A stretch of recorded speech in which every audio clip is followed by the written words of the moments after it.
C'était un après-midi doux de mai, avec le vent léger qui portait l'odeur fraîche de l'herbe coupée. Après leur rituel hebdomadaire de golf, mon mari Philippe était parti avec ses amis pour une autre partie d'échecs improvisée dans le salon du club. Mais c'est Bernard, son ami de toujours, qui s'était attardé. En le voyant s'approcher, un verre de limonade à la main, un sourire presque timide au coin des lèvres, je sentis une chaleur inhabituelle monter en moi. Bernard était différent des autres amis de Philippe. Plus âgé d'une dizaine d'années que mon mari, il portait ses 60 ans avec une élégance discrète, sa carrure encore droite et robuste malgré les années. Il avait cette façon particulière de parler qui vous donnait l'impression d'être la seule personne dans la pièce. « Vous n'avez pas envie de rester pour les échecs ?» demandai-je, tentant de garder ma voix légère. Il haussa les épaules, un sourire énigmatique aux lèvres. « Pas aujourd'hui. En fait, j'ai pensé que je pourrais vous inviter à faire un tour.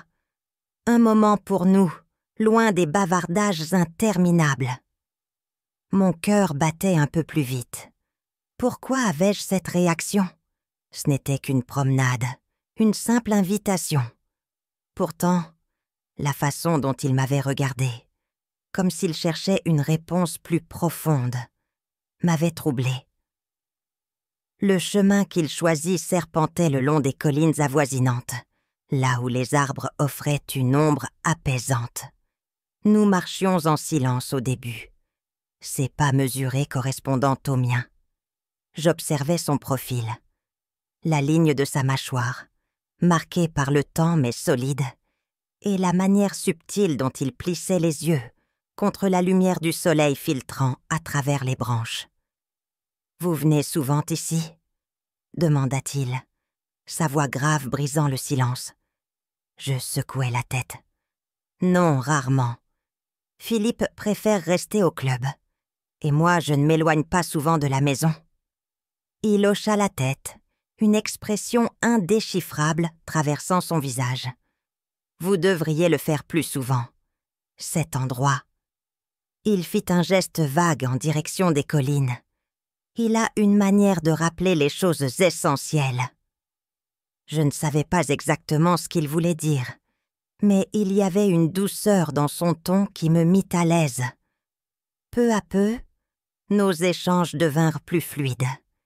Il me parla de son enfance, de ses souvenirs d'été passés dans une ferme familiale, et je m'ouvris sur mes propres nostalgies, des fragments d'une jeunesse insouciante, avant la stabilité parfois monotone du mariage. Le chemin nous mena à un banc en bois, vieux mais solide, perché sur une petite clairière. Nous nous y installâmes, nos corps légèrement tournés l'un vers l'autre. L'air semblait plus dense ici, le silence ponctué seulement par le chant des oiseaux. Je ressentis une nervosité inexplicable sous son regard, une sensation à la fois inconfortable et captivante. « Vous êtes heureuse ?» demanda-t-il brusquement, sa question surgissant comme une flèche tirée sans avertissement. Je clignai des yeux, prise au dépourvu. « Eh bien, oui, je suppose. Pourquoi cette question ?» Il haussa légèrement les épaules, mais ses yeux ne quittaient pas les miens. « Vous semblez absente parfois, comme quelqu'un qui rêve d'être ailleurs. » La franchise de ses paroles me déstabilisa. Depuis combien de temps m'observait-il de cette manière? Et pourquoi sentais-je qu'il voyait une vérité que même Philippe ne semblait pas remarquer? Je ne sais pas quoi dire, Bernard. Il se pencha légèrement en avant, posant ses coudes sur ses genoux, ses mains jointes. Vous n'avez pas besoin de dire quoi que ce soit. C'est juste que, parfois, on croise quelqu'un et on ne peut pas s'empêcher de se demander à quoi sa vie aurait ressemblé autrement. Mon cœur s'emballa à ces mots. Était-ce une confession déguisée ou simplement un commentaire vague? Avant que je ne puisse répondre, il posa une main légère sur la mienne. Ce contact, bien que chaste, fit jaillir en moi une vague de chaleur mêlée d'une culpabilité sourde. Les jours suivants, l'épisode de la clairière resta gravé dans mon esprit, comme une image que l'on ne peut effacer. Bernard continua à apparaître au club de golf, toujours jovial et respectueux devant Philippe et ses autres amis. Mais il semblait y avoir un sous-entendu dans nos échanges, une tension sous-jacente que nous nous efforcions de masquer. Un vendredi après-midi, alors que Philippe était encore absorbé par une partie d'échecs, Bernard s'approcha de moi, avec ce sourire discret que je commençais à connaître. « Vous êtes libre ce soir ?» demanda-t-il calmement, comme s'il s'agissait d'une invitation anodine. J'hésitais. La réponse logique aurait été de refuser. Mais les mots qui franchirent mes lèvres furent bien différents. Oui, je pense. Son sourire s'élargit, mais ses yeux gardaient cette intensité troublante. Rejoignez-moi chez moi. Je fais un dîner.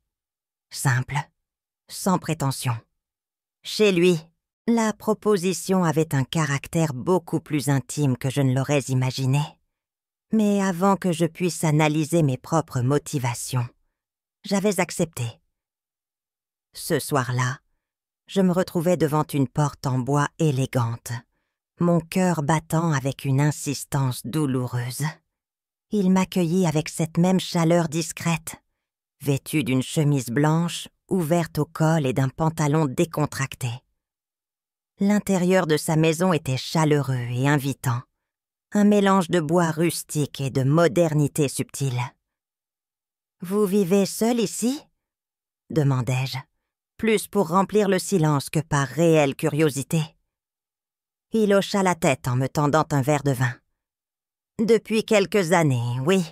Ça a ses avantages et ses inconvénients. » Le dîner fut agréable, ponctué de conversations légères. Mais une fois les assiettes débarrassées, la tension entre nous sembla s'intensifier. Il s'assit près de moi sur le canapé, nos genoux presque en contact. « Vous savez » commença-t-il, sa voix basse et mesurée. « Il y a quelque chose que je voulais vous dire depuis longtemps. » Mes doigts se crispèrent autour de mon verre. « Quoi donc ?» Il posa son verre sur la table basse, se tournant entièrement vers moi. « Vous êtes magnifique, et pas seulement physiquement. Il y a une lumière en vous, quelque chose de rare, et je m'en rends compte chaque fois que je vous vois. » Son honnêteté me fit rougir. Je baissai les yeux, incapable de soutenir son regard. « Bernard, Il me coupa doucement. « Je sais ce que vous pensez. Ce n'est pas convenable, ce n'est pas juste. Mais parfois, les choses les plus vraies sont celles qu'on ne peut pas expliquer. » Avant que je puisse réagir, il effleura ma joue de ses doigts, une caresse aussi délicate qu'un souffle. Le temps sembla s'arrêter. Je savais que je devais reculer, lui dire que c'était une erreur. Mais je ne bougeais pas. Le silence dans la pièce était presque assourdissant, amplifié par le battement rapide de mon cœur. Les doigts de Bernard effleurant ma joue semblaient comme brûlants, et pourtant je ne me dérobais pas. Mon esprit se débattait contre ce moment, lançant des avertissements que je ne parvenais pas à écouter. « Vous devriez partir », murmurai-je enfin, mais ma voix était faible, dénuée de conviction. Ses yeux plongèrent dans les miens, cherchant quelque chose. « Est-ce vraiment ce que vous voulez ?» Sa question suspendit le temps. Je ne répondis pas immédiatement. La vérité, brutale et nue, était que je ne voulais pas partir. Il y avait quelque chose chez Bernard, une profondeur, une tendresse, qui réveillait une partie de moi que j'avais enterrée depuis des années. Avec Philippe, il n'y avait jamais eu ce genre d'intensité. Notre mariage était solide, confortable, mais il manquait cette étincelle qui rend chaque moment partagé électrique. Avec Bernard, C'était différent, incontrôlable. Il retira lentement sa main, mais son regard ne vacilla pas.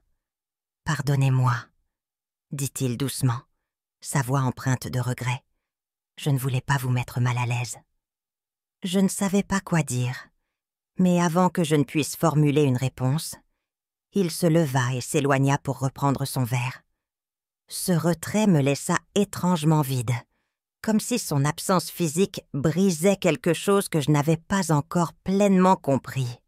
« Bernard !» Ma voix le fit se retourner.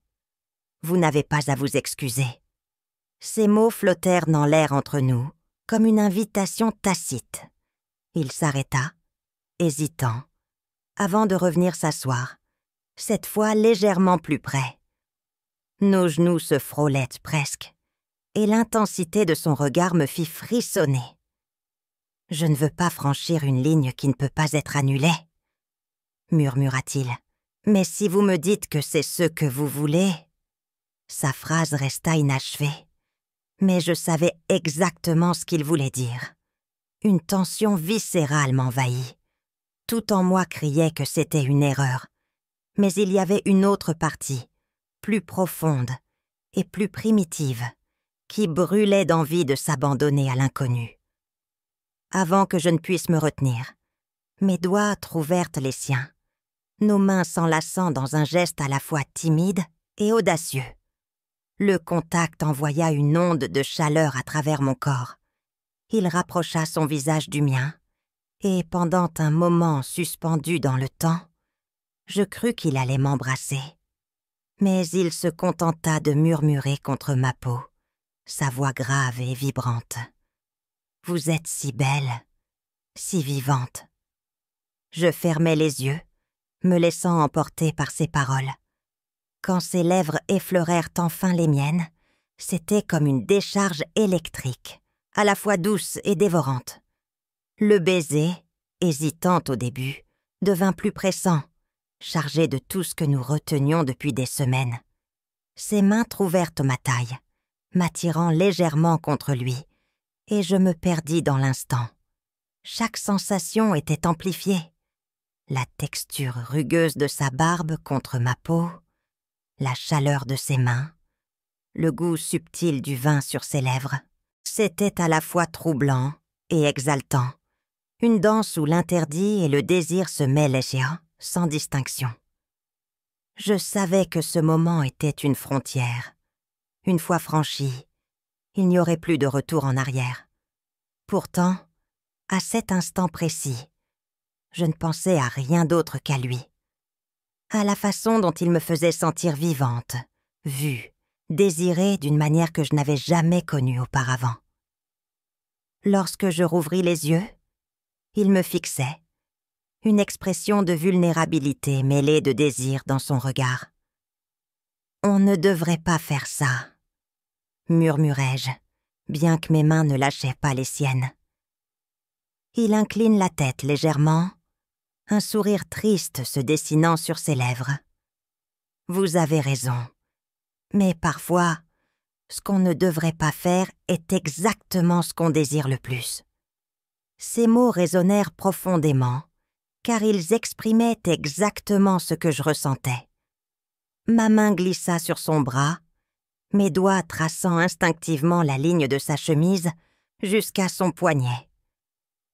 Il prit ma main dans la sienne, son pouce effleurant ma peau dans un geste à la fois tendre et possessif.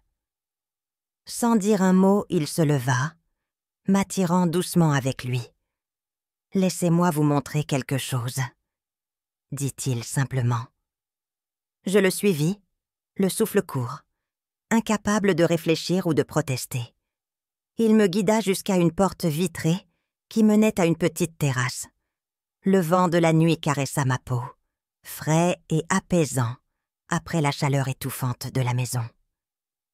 Bernard s'arrêta, se tournant pour me faire face. « Regardez !» dit-il en désignant le ciel. Au-dessus de nous, les étoiles brillaient d'une intensité éclatante, plus vive que je ne les avais vues depuis des années. « C'est magnifique !» murmurai-je. mon regard oscillant entre les étoiles et son visage. Il hocha doucement la tête. Parfois, on oublie combien le monde peut être beau, jusqu'à ce qu'on croise quelqu'un qui nous le rappelle.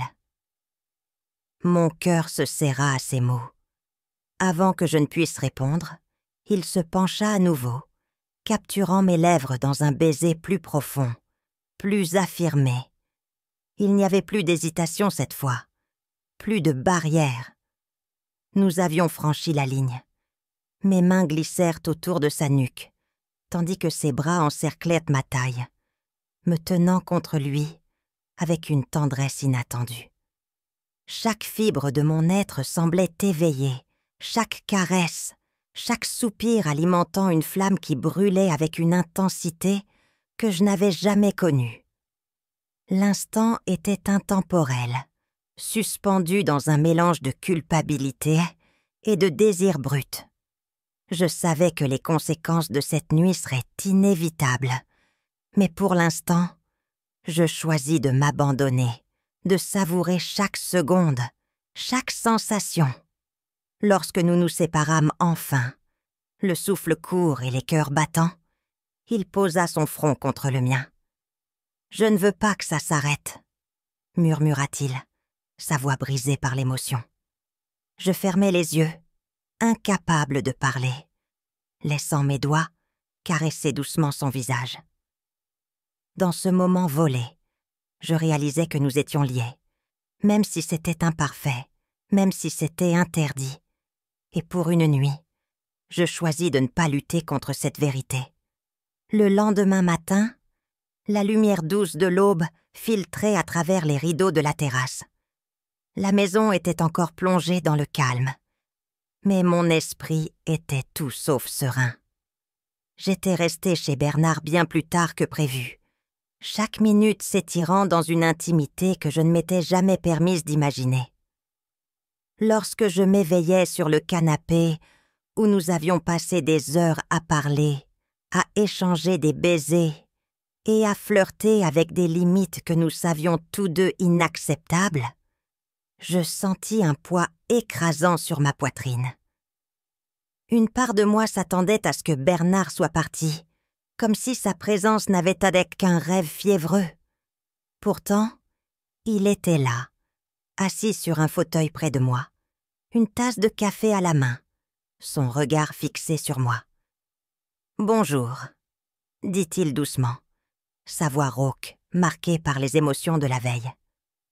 Je m'assis lentement, croisant mes bras autour de moi dans une tentative futile de cacher ma confusion. « Bonjour ».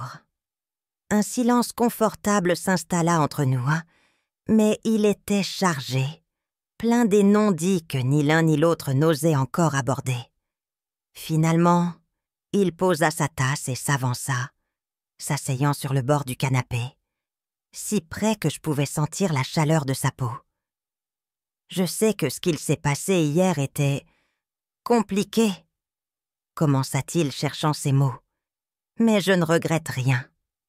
Ces paroles frappèrent quelque chose en moi, un écho de mes propres pensées. « Je ne sais pas quoi penser, Bernard », murmurai-je, évitant son regard. C'était incroyable, mais aussi terriblement mal. Il tendit la main, son geste hésitant, comme s'il avait peur de me brusquer. Ses doigts effleurèrent les miens. Parfois, les choses les plus vraies ne sont pas forcément les plus simples.